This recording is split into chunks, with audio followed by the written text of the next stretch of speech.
Atensyon mga SSS pensioners, ngayong Biyernes na, November 14, 2025, mangyayari na po ang inyong pension crediting schedule para sa buwan ng Nobyembre, mga second batch, no? Yung mga second batch na may date of contingency o araw ng kapanganakan, araw ng pagkamatay, araw ng pagkasakit o araw ng pagkabalda mula 16 to last day of the month.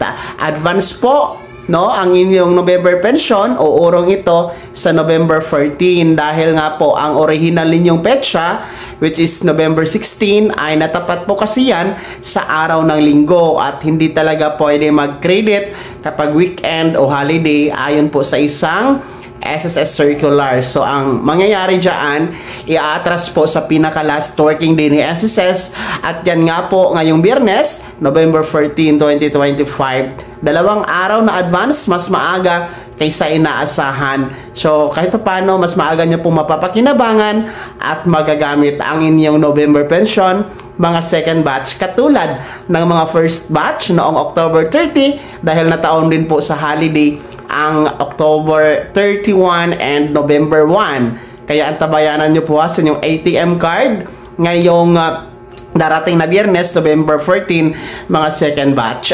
And paalala po wala tayong pension increase na magaganap sa araw na yan. Hindi din po ibibigay pa ang second tranche 1,000 piso na pension increase dahil wala pa pong pondo dyan at hindi pa kakayanin ni SSS at talagang wala pang abiso mula sa SSS na ibibigay na yan mga ka-vlogs. Kaya wag maniwala sa mga nagbabalita na di umano meron ng second tranche dahil wala pa talaga yan at malayo pa talaga yan mga pensionado. So uulitin ko, ngayong Biyernes, November 14, 2025, antabayanan nyo po sa inyong ATM card, mga second batch pensioners, dahil makikredit na po ang inyong November pension mas maaga kaysa inaasahan.